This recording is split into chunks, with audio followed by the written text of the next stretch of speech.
Well, welcome back to the fifth video in our series on conceptual modeling in the ER diagram. This series of lectures is based upon the textbook by El-Masri and Navath, Fundamentals of Database Systems, 6th edition. So let's pick up where we left off. Let's take another look at this one. We have the employee entity with its attributes. The name of the entity is enclosed in the rectangle, with its attributes represented within the oval. Notice the works on attribute that is enclosed in a double oval. Works on is a multi-valued attribute. In other words, the employee may work on more than one project, which means that at implementation time, the works on attribute becomes its own table, sometimes referred to as a relationship table. Here we have the dependent entity with its attributes, and over here we have the department entity with its attributes. Notice that we have another multi-valued attribute in locations.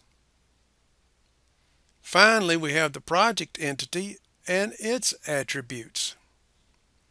At implementation time, these entities will become tables, as will the multi-valued attributes. There are several implicit relationships among the various entity types. In fact, whenever an attribute of one entity type refers to another entity type, some relationship exists. For example, the attribute manager of department refers to an employee who manages the department.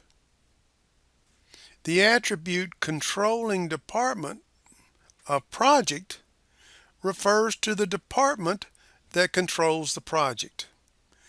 The attribute supervisor of employee refers to another employee, one who supervises this employee.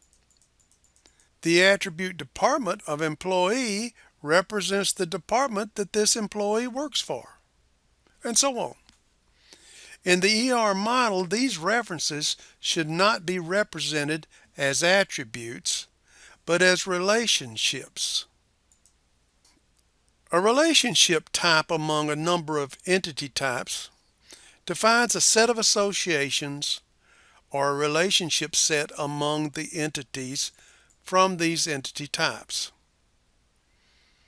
As for the case of entity types and entity sets, a relationship type and its corresponding relationship set are referred to by the same name.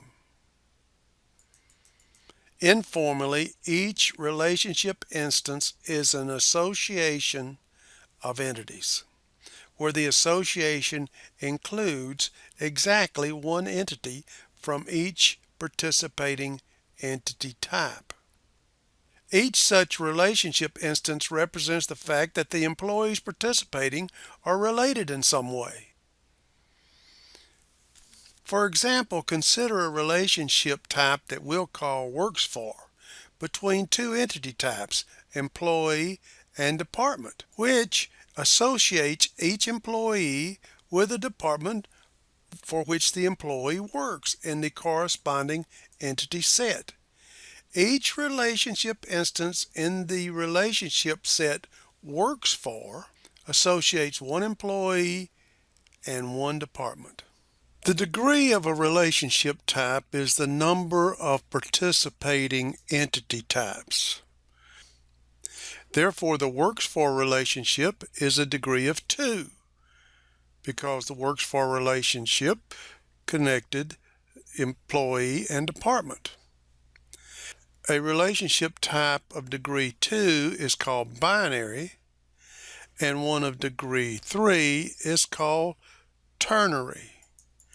Relationships can be of any degree, but the ones most commonly found are binary relationships. Higher degree relationships are generally more complex than binary relationships. It is sometimes convenient to think of a binary relationship type in terms of attributes. One can think of the attribute called department in the employee entity type, where the value of department for each employee entity is a reference to the department entity for which that employee works. Therefore, the value set of this department attribute is the set of all department entities, which is the department entity set. Each entity type that participates in a relationship type plays a particular role in the relationship. The role name signifies the role that a participating entity from the entity type plays in each relationship instance and helps to explain what the relationship means. Role names are not technically necessary in relationship types where all the participating entity types are distinct, since each participating entity type name can be used as the role name. However, in some cases, the same entity type participates in more than one relationship type in different roles. In such cases, the role name becomes essential for distinguishing the meaning of the role that each participating entity plays. Such relationship types are referred to as recursive relationships. A supervision relationship type will relate an employee to a supervisor, where both employee and supervisor entities are members of the same employee entity set. Therefore, the employee entity type participates twice in the supervision relationship. Once in the role of the supervisor or boss, and once in the role of the supervisee or subordinate. Here is that supervision relationship we've been talking about. Employee has a supervisor who is another employee. Well, this looks like a good place to stop in this video. Recently, we've been talking about a recursive relationship. In other words, the employee entity is being used more than once. It's being used once in the role of supervisor and once in the role of employee or supervisee. So that would be a recursive relationship. So let's use recursive relationship as the mystery word this time. So go ahead, submit your mystery word, and then check your knowledge on the material covered in this video. When you're done and ready, come on back and we will proceed to video number 6 in this series on conceptual modeling.